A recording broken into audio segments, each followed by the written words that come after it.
étrangères, de la coopération internationale et de la francophonie de la République démocratique du Congo. Merci. Monsieur le Président, Excellences, Mesdames et Messieurs les membres du Conseil, permettez-moi au nom du gouvernement de la République démocratique du Congo de féliciter la France pour sa présidence du Conseil ce mois d'avril et de remercier sa délégation pour l'organisation de cette réunion ainsi que pour le dialogue interactif tenu la semaine dernière. Je salue ici aussi la présence de mon frère, son Excellence M. Tete Antonio, ministre des Relations extérieures de l'Angola et président du Conseil exécutif de l'Union africaine, ainsi que la présence de l'envoyé spécial du secrétaire général pour la région des Grands Lacs et de la directrice exécutive de l'UNICEF et des représentants des pays membres de la région des Grands Lacs. Monsieur le Président, depuis l'adoption de la résolution 2773, 54 jours se sont écoulés, marqués par l'attente, l'inertie et la poursuite des violences. Sur le terrain, rien n'a changé. Les violations persistent, les tensions s'aggravent et la paix demeure hors de portée. Le dernier rapport du secrétaire général est sans équivoque. Les aéroports de Goma et de Bukavu restent sous le contrôle effectif du M23 et des RDF. Dans les zones occupées, les exécutions sommaires, enlèvements, enrôlements forcés et atteintes aux droits fondamentaux se multiplient. Une dérive plus grave encore s'installe, l'imposition d'un ordre politico-juridique parallèle fondé sur la force au mépris de l'autorité souveraine de l'État congolais. À cette dynamique de prédation politique et militaire s'ajoute une autre urgence tout aussi tragique, la crise humanitaire. Comme l'a souligné le secrétaire général dans son rapport, ainsi que la directrice exécutive de l'UNICEF, elle a atteint un seuil critique. Plus d'1,5 million de nouveaux déplacés, des zones entières inaccessibles et une intensification des attaques contre les camps de déplacés et les centres de soins. Parallèlement, les coupes budgétaires imposées aux agences humanitaires du système des Nations Unies compromettent gravement les capacités d'intervention. Les besoins explosent, les ressources s'effondrent et l'espoir s'efface. C'est un appel solennel que nous lançons à la communauté internationale. L'urgence humanitaire en République démocratique du Congo ne peut plus attendre. Il en va de notre devoir moral, mais aussi de la stabilité régionale. Les flux de réfugiés vers les pays voisins fragilisent les écosystèmes sociaux déjà précaires et nous devons le dire avec lucidité. Le retour des déplacés et des réfugiés dans un contexte d'occupation prolongée et de tentatives de repopulation imposée est une question hautement sensible. Elle touche à la cohésion sociale et à la mémoire des territoires. Mal gérée, elle deviendra un terreau fertile pour des conflits futurs. Mr. President, the adoption of... Monsieur le Président, l'adoption de la résolution 2773 du Conseil de sécurité marque un tournant. Et pourtant, la situation sur le terrain n'a pas changé.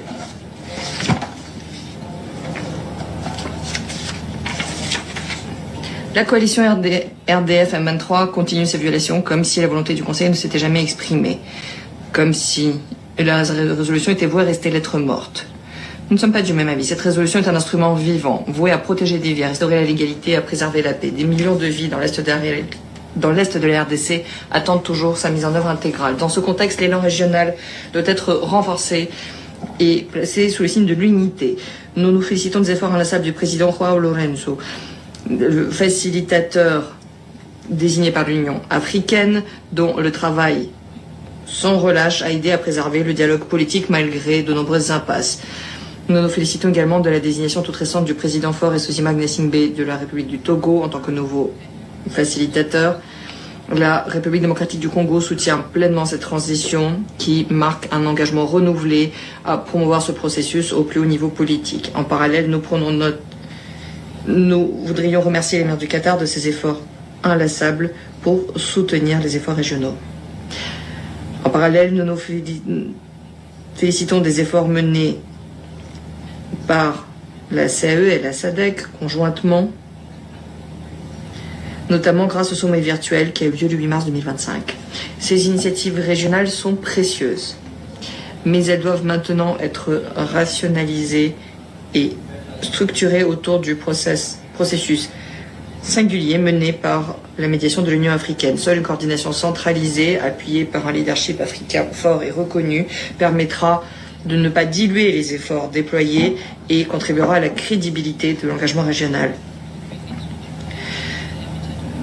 Cela nécessite également un soutien international cohérent. Le bureau de l'envoyé spécial de l'ONU pour la région de Grand Lac ne peut plus se limiter à un seul instrument. L'accord cadre pour la paix, la sécurité et la coopération de 2013. Ces limites sont désormais bien connues. C'est quelque chose qui doit être reconfiguré avec un mandat clair, ancré, non pas dans un seul accord, mais dans les réalités du terrain. Son rôle est essentiel. Anticiper les crises, soutenir la médiation africaine et assurer un alignement entre l'initiative régionale et la riposte internationale. L'ampleur des défis sécuritaires, des menaces transfrontalières, l'effondrement des mécanismes de confiance, le fait que l'impunité soit bien trop ancrée, tout cela nécessite un bureau pleinement opérationnel, légitime, renforcé. Mais nous devons également le dire clairement. Aucune des décisions émanant des processus régionaux n'a été mise en œuvre.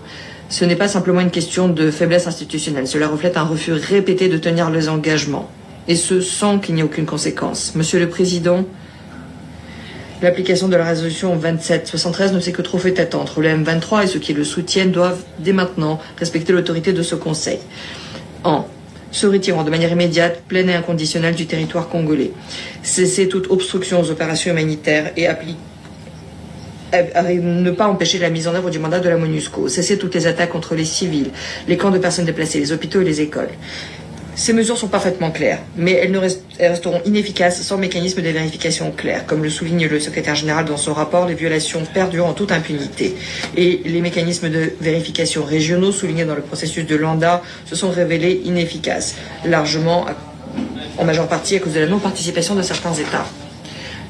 La RDC propose l'établissement d'un mécanisme de surveillance renforcé, ancré dans les structures existantes du Conseil, du groupe d'experts, au titre du régime de sanctions 1533, travaillant en coordination avec la MONUSCO et l'envoyé spécial pour la région des Grands Lacs, pourrait se voir chargé de produire des rapports réguliers et vérifiables basés sur des indicateurs clairs, rapports qui seraient officiellement transmis au Conseil et au comité de sanctions. Un tel mécanisme donnerait davantage de valeur et d'efficacité à la résolution, viendrait la rendre plus efficace et donnerait au Conseil un outil concret pour assurer la responsabilité de chacun. Une surveillance sur le terrain, notamment pour les cessez-le-feu et pour ce qui concerne la mise en œuvre des résolutions du Conseil, est au cœur du maintien de la paix des Nations Unies. La MONUSCO, dans ce contexte, est l'outil le plus approprié, le plus capable du Conseil sur le terrain, pouvant s'assurer de la mise en œuvre des résolutions du Conseil sur le terrain. Nous condamnons fermement les tentatives répétées, infondées et indignes de s'attaquer à la légitimité de l'ONU, de ses missions, à son leadership.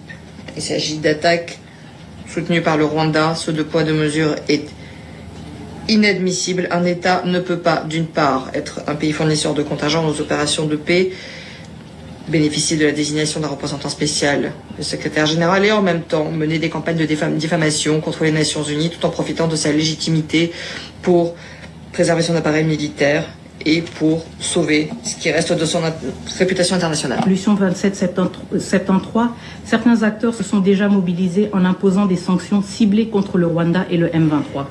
Cela mérite d'être salué. Une décision du Conseil ne peut rester sans suite, en particulier lorsqu'elle est ouvertement violée par un État qui contribue pourtant aux opérations de maintien de la paix. Fort de ces mesures, le Conseil doit désormais faire respecter sa propre décision. L'expérience le montre. Les sanctions ciblées et la pression politique fonctionnent. Elles modifient les rapports de force, réduisent les soutiens extérieurs et favorisent les ajustements de posture. Il est temps de les intégrer dans une réponse multilatérale structurée. Et demander des comptes ne devrait pas valoir une menace. Personne ne devrait être envoyé en enfer pour avoir défendu la Charte des Nations Unies. La République démocratique du Congo recommande ainsi de constater formellement le non-respect de la résolution 2773 par le Rwanda, de mettre en place un mécanisme de suivi assorti de mesures coercitives progressives, de sanctionner la chaîne de commandement des RDF et des décideurs politiques responsables, de révoquer le statut du Rwanda comme pays contributeur de troupes, d'imposer un embargo sur les minerais rwandais issus de l'exploitation illégale en RDC et d'instaurer un régime de notification obligatoire sur les transferts d'armes à destination du Rwanda. Ces mesures sont fondées dans les faits, le droit et le mandat même du Conseil de sécurité. Sans ce fait palpable, il est fort évident que le Rwanda et le M23 puissent entraîner la perte totale de l'autorité de ce Conseil, non seulement aux yeux des populations congolaises meurtries depuis 3 décennies, mais aussi aux yeux de toutes les nations du monde qui croient encore à la mission universelle de ce Conseil. Monsieur le Président, Mesdames et Messieurs les membres du Conseil, alors que ce Conseil délibère, les populations de Goma, de Bukavu, et de l'Est de la République démocratique du Congo en général subissent chaque jour les conséquences de l'inaction. Elles ne sont pas oubliées, leur souffrance est visible, leur résilience force le respect, leur dignité demeure intacte et notre unité nationale inébranlable. Avant que l'espoir soit ravivé par la résolution 2773 ne s'éteigne, la République démocratique du Congo appelle ce Conseil à décider sans délai des organes chargés de son exécution, évaluer clairement les conséquences de non-respect, y compris par des sanctions ciblées, et mettre en place un mécanisme de suivi garantissant la redevabilité et la cohérence de la réponse internationale. Alors que ce Conseil délibère, les populations de l'Est de la République démocratique du Congo continuent de subir les conséquences de l'inaction. Avant que Monsieur le Président, Mesdames et Messieurs les membres du Conseil de sécurité, je souhaite conclure cette intervention sur une note de mémoire. Avril est un mois de recueillement, celui où nous commémorons le génocide rwandais, le génocide contre les Tutsis. Ce drame a, à juste titre, marqué la conscience mondiale. Mais il a aussi déclenché une autre tragédie, plus longue et souvent tue, celle du peuple congolais. Depuis 30 ans, l'Est de la République démocratique du Congo subit les répliques de cette horreur initiale. Il a absorbé, seul, le choc d'une instabilité régionale née de la fuite des génocidaires, de la prolifération des groupes armés et d'une logique de représailles sans fin. Cette situation trouve son origine dans les décisions, entre autres prises en 1994 par la communauté internationale, sous l'impulsion du Conseil de sécurité, à travers notamment la résolution 918, qui a encouragé les autorités zaïroises d'alors à ouvrir leurs frontières pour accueillir les réfugiés rwandais.